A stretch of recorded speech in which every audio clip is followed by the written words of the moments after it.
Good taste? My love? Sarap.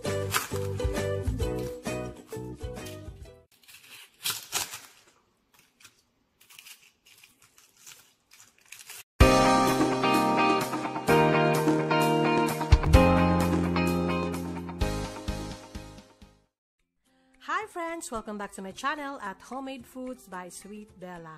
Ayan mga friends, nakabili kami ng boneless roast pork leg. Naka-special siya. So, 15.89 cents Australian dollar na lang. At dahil bukas ay church wedding anniversary namin ng sweetie hubby ko, so lulutuin ko siyang bonchon or lechon di oven. So, ayan, tinanggal ko na siya sa plastic. Actually, ready to roast na talaga siya nung binili. Ikita nyo naman na naka-roll na siya, nasa plastic. Kaso, wala siyang timpla. So, ngayon, i-brine ko lang siya or soak in the water with salt, bay leaves, and black peppercorn.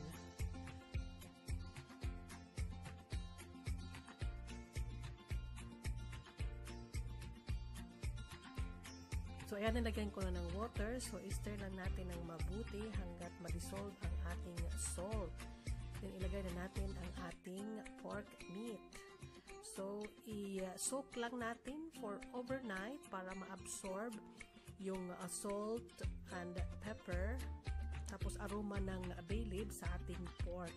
Then, coveran ng foil or cling film.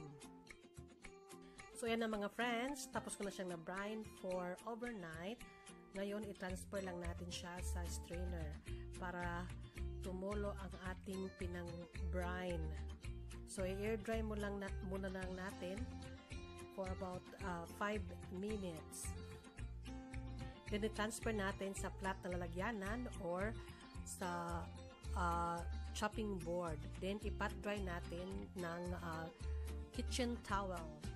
Kailangan mag-dry talaga siya. Nilagyan natin ng salt, yung skin ng pork. Then pagkatapos baliktarin natin, lalagyan ulit ng salt. Then nilagyan ng oil or cooking oil. Ang purpose ng cooking oil para ma-tenderize or ma-juicy ang ating pork meat. Then nilagyan natin ng black peppercorn.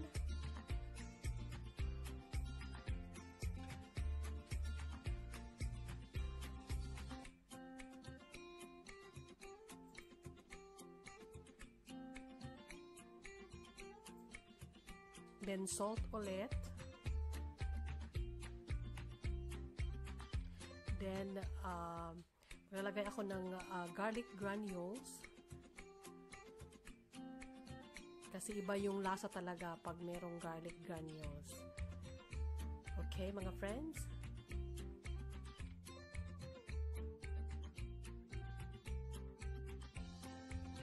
Then maglalagay ako ng cayenne pepper para may kunting kick or ano siya, yung merong ibang lasa. Then isit aside lang natin. Then ngayon mag-prepare tayo ng garlic. I-chop natin ng garlic. Pero hindi ko tatanggalin yung skin ng garlic or balat ng garlic kasi yan yung makapag-aroma or yung skin ng garlic sa ating pork pag lechon. Mas maganda pag merong skin. So dapat ano lang talaga hugasan. Ilagay natin sa pork. The next one is ang ating spring onion. I-cut lang natin. Same na kailangan magkasya sa sa ating pork, yung wedge niya. So ayan, i-arrange lang natin yung spring onion. Pag meron kayong lemongrass mga friends, pwede ring lagyan nyo ng lemongrass kasi pangdagdag yun ng aroma. Hindi available kaya hindi ko na siya nilagyan. So ayan, yung cooking thread, ano siya, yung elastic yung cooking thread nila. Nung binili ko yung pork, meron na yun. So, tinanggal ko na lang siya, tapos ibalik ko ulit. Ayan no, ang galing no. Mabilis lang kasi elastic na siya. So hindi mo na kailangan i-tight ng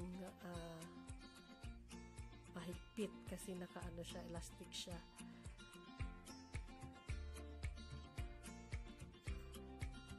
So ayan na mga friends, tapos na. By the way, nakikita niyo yung yung cut ng pork skin. Ganyan na yan siya nung binili ko yung pork. So ngayon, i-oven na natin siya. So balutin lang natin ng foil para mabilis, para maluto yung meat talaga ng pork. So, i-oven natin for 2 hours. Ayan, balutin lang natin ng mabuti. Para hindi lalabas yung, later on, magtutubig siya para hindi lalabas yung moisture, yung parang tubig sa ating pork. Para mag-absorb talaga yung mga spices or yung yung lasa sa ating pork. Ayan, nag-preheat na ako for 10 minutes at 200 degrees Celsius. So ngayon ilalagay ko na ang ating pork meat. Then i-oven natin for 2 hours. Okay mga friends?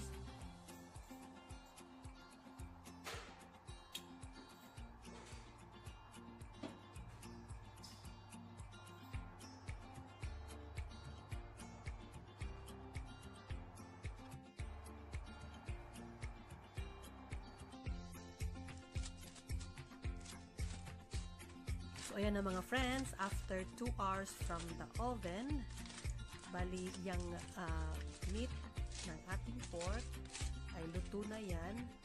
So, ang gagawin na lang natin, ipakrakling na lang natin ang skin ng pork or ipakrispy. Then, i-transfer natin sa oven grill. Pinabalik natin sa oven. Okay? Then, first, ilagay ko siya ng 15 minutes.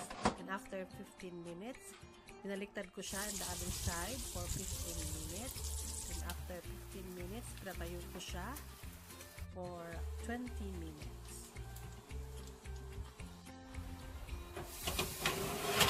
Ayan, luto na ang ating bonchon or lechon the oven. Ayan, narinig niyo mga friends? Super crispy na siya. Look at that mga friends. Sounds very crispy.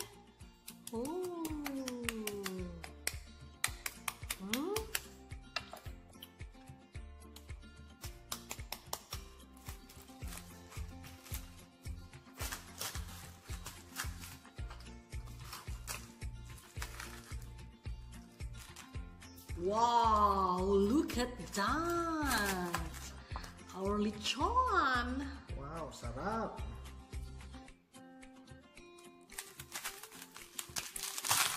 Wow, look at that!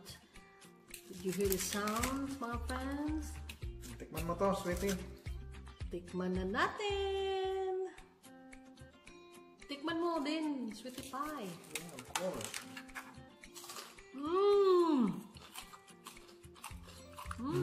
How's the taste, my love? Sarap. Lechon na lechon? Lechon Cebu. Sabi. I-try nyo itong Panalo. I-try nyo itong recipe na ito mga friends. Kahit walang lemongrass, okay na. Panalo. Sarap.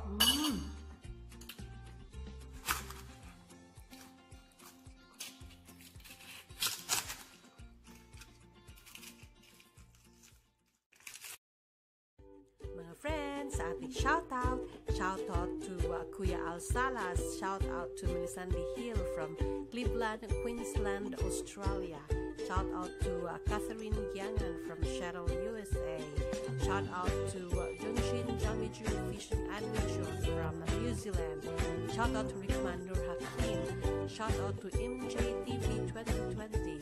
Thank you for watching and God bless. you're new in my channel,